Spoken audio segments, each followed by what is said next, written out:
Donc, ce que je vais vous proposer aujourd'hui, c'est une démarche en 5 temps.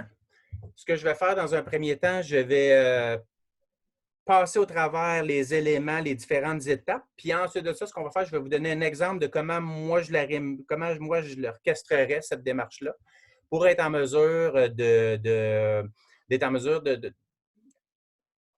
d'élaborer une planification en lien avec l'activité qui va permettre d'être vécue soit à la maison ou en contexte de distanciation à l'intérieur de la classe.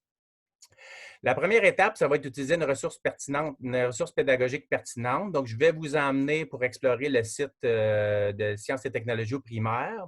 Je ne vous rentrerai pas dans le site tout de suite. Tout à l'heure, je vais vous guider pour y accéder.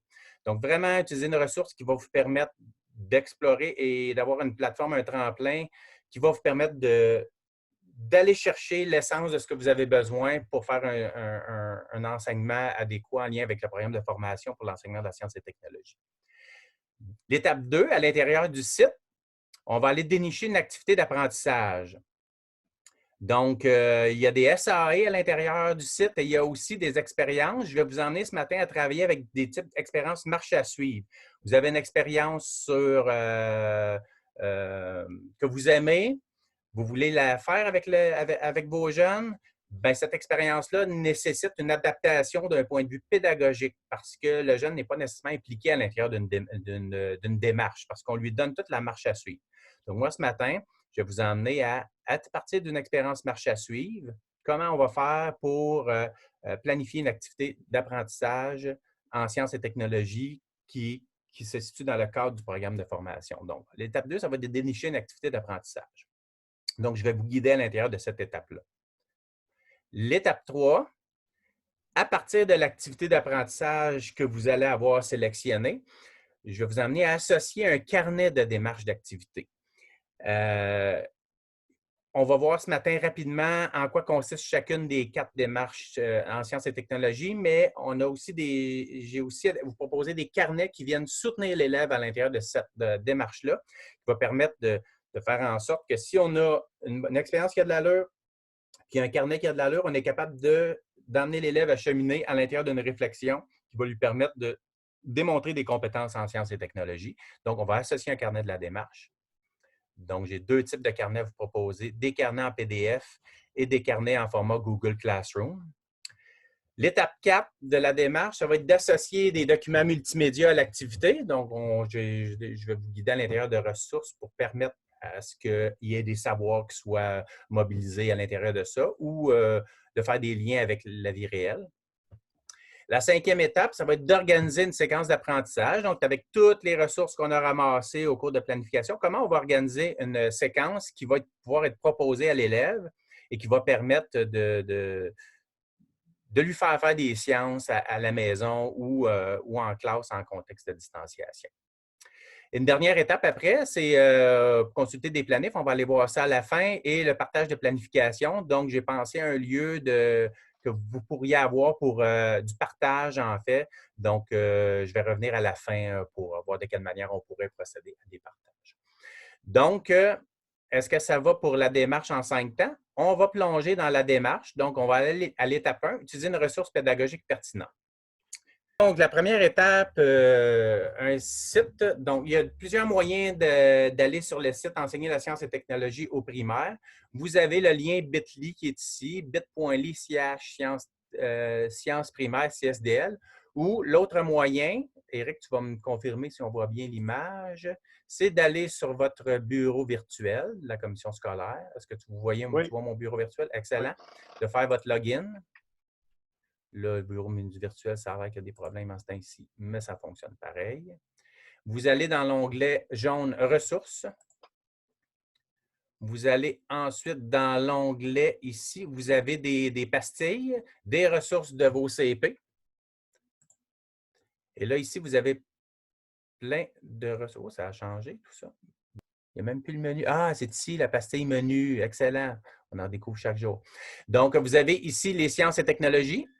Vous avez des ressources en mathématiques, en français, univers social, adaptation scolaire, en robotique. Donc, on va vous laisser explorer ça à votre rythme. Ce matin, ce qui va nous intéresser, c'est sciences et technologies. Et sciences et technologies au primaire. Et vous allez faire entrer dans le site. et ça va vous emmener dans le site Enseigner la science et technologie au primaire. Je fais le lien souvent de ce site-là dans les Sciences et Techno Info, donc vous le connaissez probablement. C'est le site que j'utilise pour faire en sorte de vous accompagner, en fait, adéquatement le mieux possible avec les sciences et technologies. Donc, ce matin, ce qu'on a besoin, nous, c'est un site. On l'a ici ce matin. Donc, vous avez les différents onglets ici. Vous avez votre accueil du site, le programme, la démarche, les évaluations, la planification. Ce qui va nous intéresser, on va aller dans l'onglet SAE. Donc, on va aller dans l'onglet SAE ici. Ce qui va nous intéresser ce matin, ça va être surtout l'onglet SAE, l'onglet démarche. Ça va être probablement dans ces deux-là qu'on va… et multimédia aussi. Donc, on va aller dans SAE.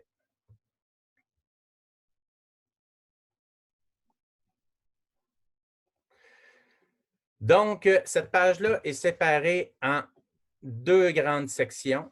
Je vais juste les réduire un petit peu pour qu'on puisse bien voir. Vous avez une première section qui sont des expériences en sciences et technologies, où moi, je vais vous accompagner, en fait, à prendre ces types d'expériences-là et les flipper pour faire en sorte de les arrimer au programme de formation.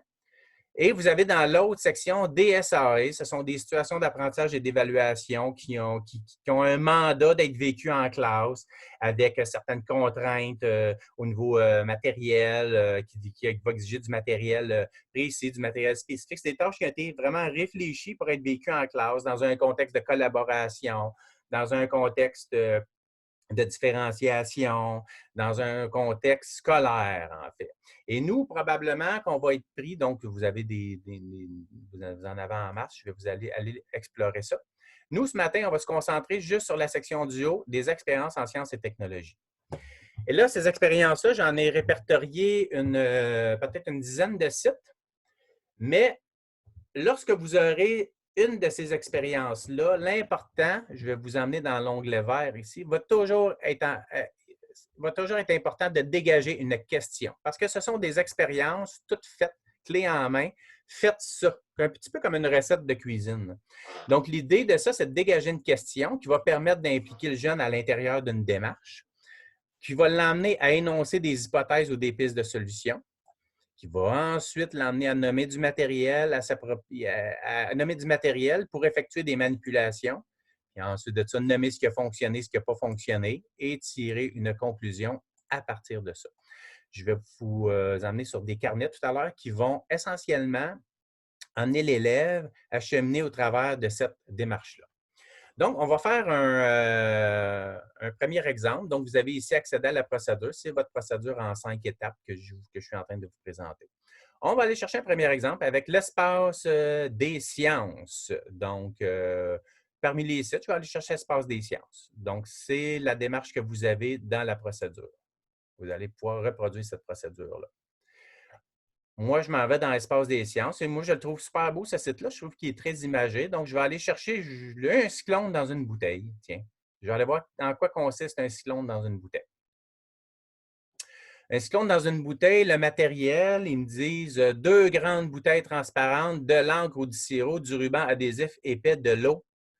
Première question, je vais me poser, est-ce que les jeunes ont ça à la maison? Je pense que les jeunes peuvent trouver 2 grandes bouteilles transparentes à la maison. On peut voir le schéma ici. Donc, schéma du dispositif. Ce qu'on va avoir besoin, c'est 2 bouteilles, probablement 2 bouteilles de plastique, une bouteille d'1 litre ou de 2 litres, du ruban adhésif. Et ce qu'on voit, c'est qu'on va relier les 2 bouteilles ici. On va mettre de l'eau dans une bouteille. Et la question qui est posée, comment se forme un tourbillon? Donc, l'idée, c'est d'amener le jeune à découvrir comment va se former un tourbillon avec le dispositif qui est mis sous la main. Et là, ce qu'on voit, c'est qu'on voit une expérience clé en main qui dit à l'élève, colle ta bouteille et là, regarde, tu vois des bulles d'air et tu vas voir comment l'eau va couler. Et ensuite de ça, lorsque tu vas donner un mouvement de rotation à ta bouteille, ça va créer un tourbillon et tu vas voir l'eau descendre plus rapidement à l'intérieur du dispositif. Et on a quelques informations sur comment ça marche. En fait, c'est une super belle expérience, mais elle n'est pas de type scolaire dans le sens où elle n'est pas arrimée à une activité qui va amener les élèves à réfléchir en lien avec la science et la technologie. Et c'est là que notre réflexion d'enseignant et de pédagogue va arriver, c'est comment je vais faire, moi, pour ramener cette expérience-là, pour l'amener à la présenter aux élèves, pour qu'elle soit en lien avec, le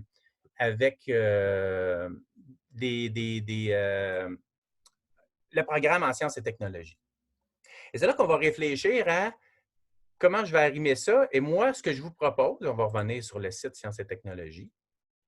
Ce que je propose, c'est d'aller voir, d'associer en fait cette expérience-là à une démarche. Et là, on va prendre le temps d'aller voir les différentes démarches pour que vous ayez une idée relativement claire de en quoi consistent ces démarches-là.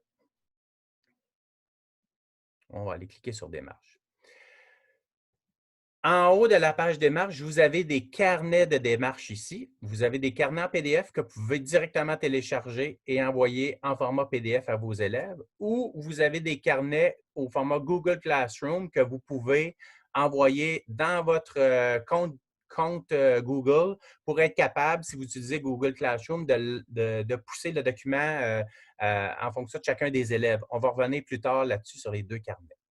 La première chose qu'on va faire, c'est d'aller explorer les démarches. Donc, on va aller un petit peu plus bas dans la page. Vous reconnaissez certainement ici le schéma de la démarche générale qu'on a vu tout à l'heure qui était dans les essentiels.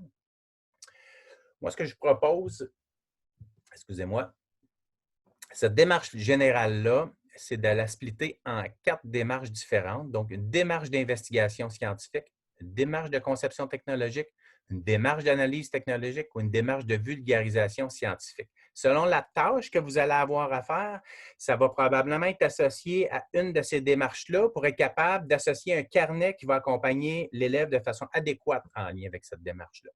On va aller voir en quoi consiste chacune de ces démarches-là rapidement. La démarche d'investigation scientifique, l'idée de cette démarche-là, c'est qu'à partir d'une question, on va amener l'élève à imaginer une explication pour l'amener à faire une expérience, pour l'amener à faire un apprentissage basé sur des observations. Un exemple de ça, vous allez effectuer une expérience qui va consister à déterminer l'essuie-tout le plus absorbant. Ça pourrait être un exemple de démarche d'investigation scientifique. Au niveau de la démarche de conception technologique, l'idée de ça, c'est d'emmener l'élève à concevoir un objet, donc inventer ou créer, peut-être on est plus dans la création d'une conception, un objet qui va répondre à un besoin. Par exemple, des tâches que vous avez sûrement déjà vues, concevoir un pont qui va relier 2 bureaux situés à 1 mètre de distance. Donc, on doit sortir des bâtons de popsicle, se faire un plan, assembler les matériaux pour réussir à amener à réaliser cette conception-là. On va parler d'une démarche de conception technologique. On va concevoir un objet. L'autre démarche qui peut être mise en œuvre, c'est une démarche d'analyse technologique. Donc, on va démonter un objet essentiellement pour voir de quelle manière il fonctionne. Donc, un exemple qui peut être fait, c'est peut-être qu'il serait difficile à faire en contexte de distanciation sociale, mais peut-être que papa a un vieux tourne-disque à la maison, ça serait observer le fonctionnement d'un tourne-disque. Donc, on voit qu'il y a un plateau qui tourne, il y a une aiguille qui frotte sur un disque, et lorsque l'aiguille frotte sur le disque, bien, il y a des sons qui peuvent être émis par l'appareil. Une autre démarche de vulgarisation, une autre démarche qui est la vulgarisation scientifique. L'idée de ça, c'est d'emmener le jeune à partir de questionnements, à faire des découvertes, mais surtout en utilisant des ressources documentaires, livres, vidéos, reportages, documentaires. Donc, l'idée, c'est de partir de questions pour être en mesure de donner des intentions de lecture aux élèves qui vont lui permettre de faire des apprentissages en sciences et technologies, mais de manière plus avec des livres. Donc, on n'a pas nécessairement des manipulations à l'intérieur de ce contexte-là. Par exemple, faire une recherche et communiquer des informations à propos des planètes du système solaire. Donc, chacune de ces démarches-là va toujours partir d'une question, à l'exception de la démarche de vulgarisation scientifique où on propose que l'élève se pose 3 questions au départ.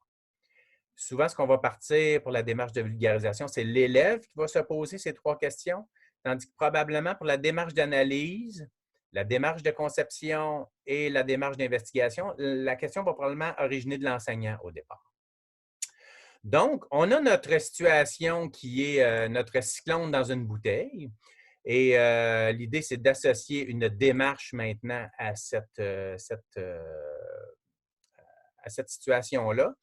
Moi, la lecture que j'en fais, c'est qu'une démarche d'investigation scientifique serait probablement très pertinente. Donc, on va aller voir le carnet de la démarche. Je peux télécharger la fiche ici pour voir en gros la fiche, mais on va aller voir le carnet de la démarche ici. On va retourner dans le haut de la page.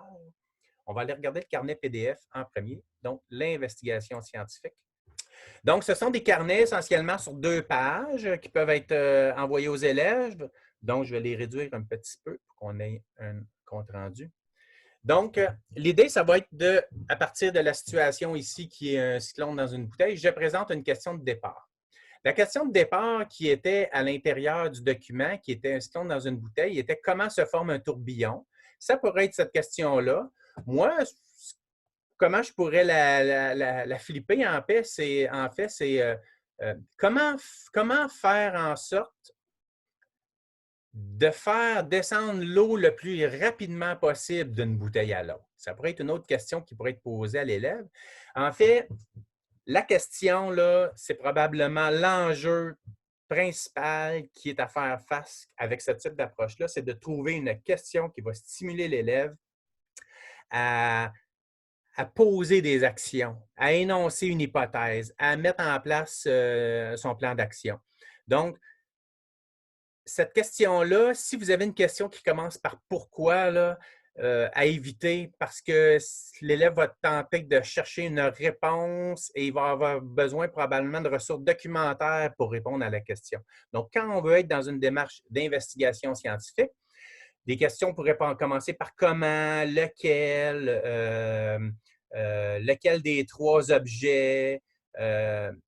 L'idée, c'est d'emmener le jeune à avoir une position de départ. Comme là, dans le cas, ça serait dans comment faire en sorte de faire descendre, par exemple, la question l'eau le plus rapidement possible.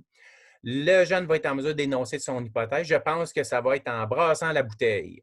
Je pense que ça va être en donnant des coups sur la bouteille. Je la pense parce que je vais mettre une force sur la bouteille et ça va nécessairement aider l'eau à descendre. Donc, la formulation d'hypothèse est une conception initiale. Donc, le jeune peut laisser une trace ici de sa conception d'hypothèse.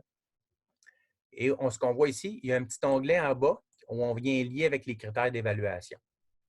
Ensuite de ça, une fois que le jeune a son hypothèse, il va présenter son matériel. Là, il peut se baser sur l'expérience qu'il va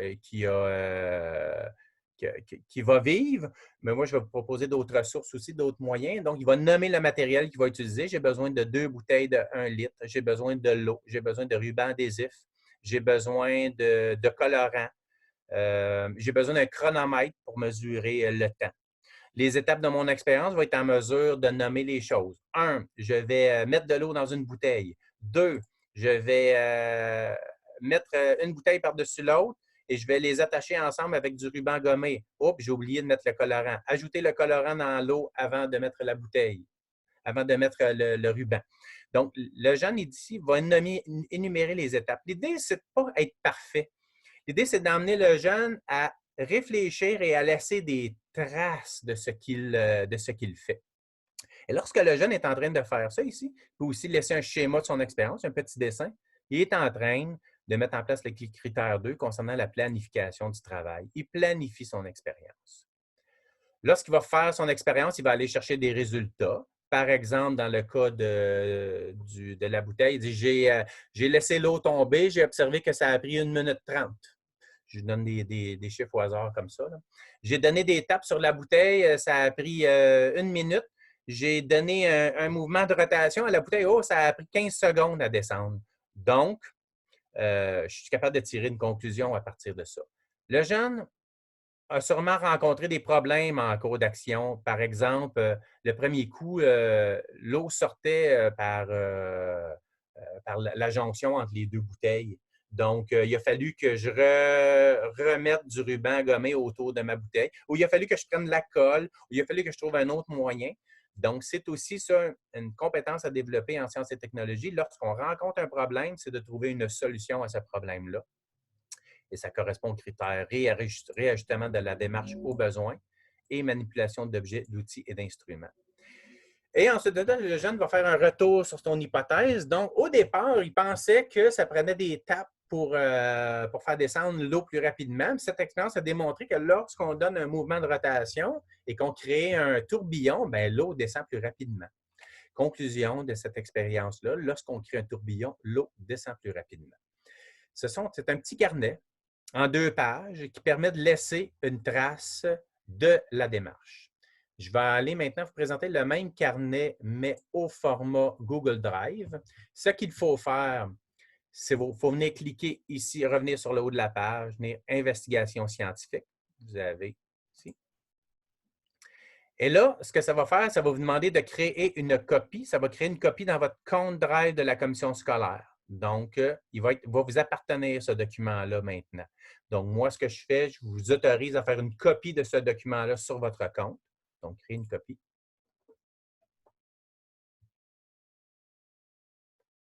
La copie est en train de se créer. Elle va s'ouvrir dans mon browser. Et on est capable de le retrouver, ce document-là, dans mon Drive de votre compte. Donc, vous pouvez maintenant envoyer ce document-là à l'élève où il va inscrire son nom ici. Par exemple, je vais mettre mon nom ici. La question de départ, comment... Oups, je présente la question de départ.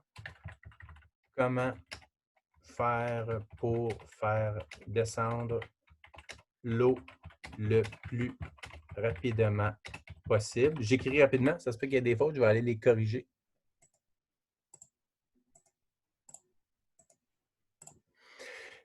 Donc, point.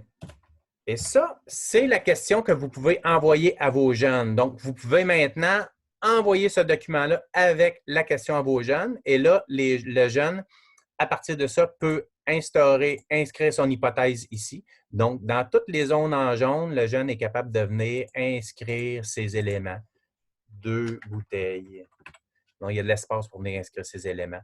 Ici, dans le carnet, il est capable de donner les étapes de son expérience. Donc, prendre 2 bouteilles, ajouter de l'eau dans une bouteille,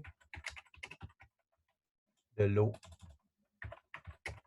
dans une bouteille, etc. Donc, le jeune peut mettre ses différents éléments. Ce qu'on a ici, cliquer pour faire, le jeune peut aussi mettre un schéma. Donc, lorsqu'on clique ici, on rentre dans une petite boîte où le jeune peut faire son schéma. Par exemple, il peut dessiner, moi, j'ai une bouteille ici. On va enlever le texte ici. Donc, c'est interactif. Donc, il peut dire, j'ai une bouteille. Je vais aller chercher quelque chose qui ressemble à une bouteille ici. Ça peut ressembler peut-être à une bouteille. Je vais rajouter mon autre bouteille à côté. Donc, il faut aussi faire des schémas à main levée. Et lorsque vous faites enregistrer et fermer, le schéma vient s'installer ici à l'intérieur du document. Donc, l'élève aussi peut aussi laisser les traces de ses résultats ici à l'intérieur de la section suivante du carré. Donc, bouteille sans brasser, il va noter le temps. Un jeune qui est en mesure de se faire des tableaux pourrait faire des tableaux à l'intérieur de ça ici. Donc, problème rencontré, solution apportée, peut venir laisser des traces. Et au départ, il pensait que, concernant l'hypothèse, et cette expérience a démontré que. Donc, et en format Google Classroom, si vous utilisez ce format-là, le jeune est capable de vous renvoyer le document et dire qu'il est terminé. Donc, vous pouvez avoir accès au raisonnement et à la démarche du jeune pour pouvoir faire une appréciation de ce que le jeune a fait. C'était pour les carnets et pour les démarches. Maintenant, un autre aspect, c'est comment vous allez soutenir maintenant les jeunes avec de l'information. Et c'est là qu'il va être important d'aller voir dans le site encore l'onglet multimédia. Donc, c'est l'étape 4 de la démarche qui vous propose d'associer des documents multimédia à l'activité que vous proposez aux jeunes. Donc, moi, je propose plusieurs ressources ici à l'intérieur. Par exemple, il y a différents sites. Je vais vous laisser aller explorer ça. Il y a beaucoup de vidéos à l'intérieur de ça. On peut aussi utiliser le Google, YouTube, Google Vidéo. Donc, Google Vidéo qui peut nous emmener à aller chercher des ressources. Par exemple, pour la démarche qu'on a mis en place, moi, je vais aller rechercher cette démarche-là.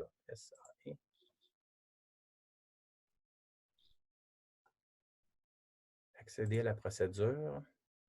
Par exemple, à la démarche numéro associer un document multimédia.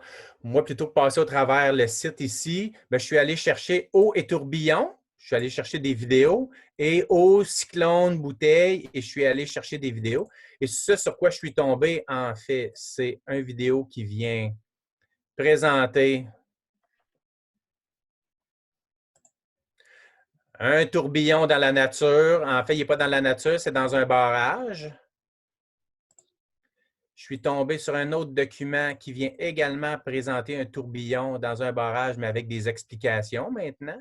Donc, le jeune est en mesure de voir que son tourbillon peut, l'utilisation d'un tourbillon peut être récupérée dans le concept pour faire des barrages pour faire des trop-pleins, afin d'éliminer les trop-pleins d'eau.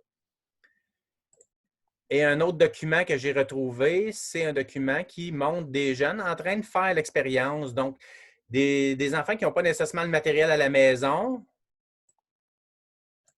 vont pouvoir suivre, voir des enfants en train de faire cette expérience-là, donc vont pouvoir aussi faire leurs observations. Donc, je vais vous laisser aller regarder ces documents-là.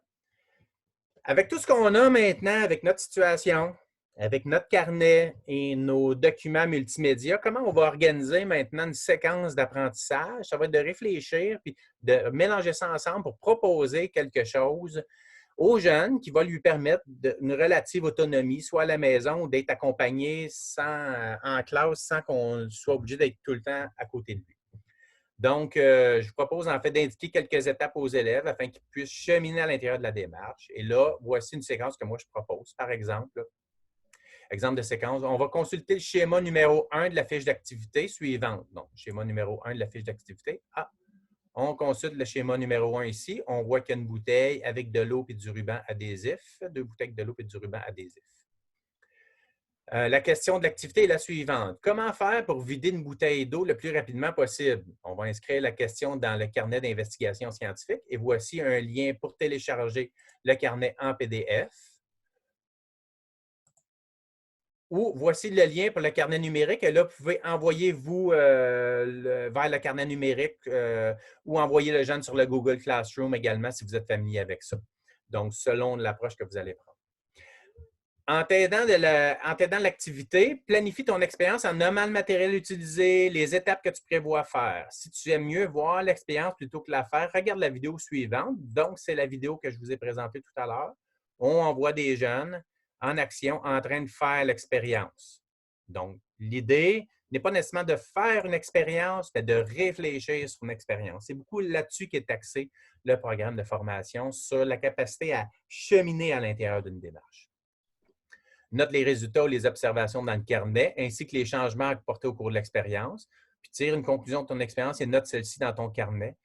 Puis regarde les vidéos suivantes pour observer le phénomène à plus grande échelle. Et ce sont les 2 vidéos ici qui ont été, que je vous avais présentées tout à l'heure, avec le tourbillon à l'intérieur d'un barrage et la suivante ici, le tourbillon aussi à l'intérieur d'un trop-plein. Donc, l'idée, c'est d'organiser ces éléments-là à l'intérieur d'une séquence pour que le jeune puisse cheminer. Donc, ce qui nous amène à l'aspect suivant. Maintenant qu'on a des planifications, comment nous, en tant qu'enseignants, on va se les partager, ces planifications-là, parce que ça se peut qu'un enseignant puisse faire une planification d'une activité, mais ça demande du temps, ça demande de la ressource. Moi, ce que je propose, je mets une petite plateforme de partage de situation. On va aller regarder la plateforme de partage, puis ensuite de ça, je vais vous pister sur comment partager vos planifications. Donc, à l'intérieur de la séquence que vous avez, là, comment planifier, qui est accessible via le site Sciences et technologies, enseignants sciences et technologies primaires. Donc, consultez la planification partagée. On va aller voir ça ici dans un premier temps. Et ce que vous emmène ici, c'est consulter, planifier une activité pédagogique en sciences et technologies à partir d'une expérience marche à suivre. C'est la démarche que je viens de vous présenter. C'est celle-là ici. Donc, vous avez un repère. Vous avez ici un canevas de partage qui va vous indiquer quoi faire, comment partager. Mais avant d'aller là, on va aller voir les planifications partagées, comment vider rapidement une bouteille d'eau. Et en fait, c'est la séquence que je vous ai mis actuellement, que je vous ai communiqué dans le document. Donc, vous pouvez carrément dire, moi, je copie-colle ce site-là ici, puis j'envoie ça aux élèves. Donc, vous pouvez directement planifier faire votre planification. La mettre, c'est un lien web qui est public ici, celui-là. OK? Donc, on voit exactement les mêmes éléments. Maintenant, pour partager votre planification d'activité avec les autres enseignants, il faut que vous soyez connecté sur votre compte Google de la commission scolaire. Donc, c'est une première étape. Et on va aller, il y a plusieurs moyens. Vous pouvez aller soit directement ici où ça vous emmène directement au Edit. Et là, on va vous demander de vous connecter avec votre compte Google. Et rapidement, vous avez ici le petit canevas de partage. Donc, comment on fonctionne? Ici, vous avez les pages. Donc, vous avez votre canevas ici. Et ce qu'on vous dit, si la section d'édition n'apparaît pas dans la section de droite, je vous guide sur comment faire le partage. Je ne rentrerai pas dans les détails là-dessus aujourd'hui. Si vous avez des questions, à partir de ça, vous communiquez avec moi. Vous pouvez me rejoindre mon adresse est disponible sur le site Sciences Technoprimaires, aussi aussi à scoupal@cslaval.qc.ca. Donc, ici, vous avez les activités, comme remarque ici à droite, j'ai l'activité vider rapidement une bouteille. Donc, j'ai fait cette activité-là. Et lorsqu'on va voir le site publié, on voit qu'actuellement, comment vider une bouteille rapidement est là. On s'en va à l'accueil et on a notre petit bouton ici. Donc, rapidement, on est capable de partager nos activités. Donc, je ne rentrerai pas dans les détails de partage aujourd'hui. Si vous voulez partager, j'ai quelques consignes qui sont mises là. Suivez ces consignes-là. Ça se peut qu'il y ait des choses pas claires. Communiquez avec moi. Ça va me faire plaisir de vous accompagner dans cette démarche-là parce que ça peut être un petit peu technique, là, puis je ne veux pas rentrer là-dedans ce matin. Donc, je vais juste aller voir que j'ai bien passé à travers mon plan de match d'aujourd'hui. Ben, Stéphane, tu as bien passé au travers et tu Oui, as même excellent. quelques minutes de jeu. Donc, on Oui, avait super. prévu 10-15 minutes pour des questions. Excellent. On va arrêter l'enregistrement puis on va prendre les questions actuellement.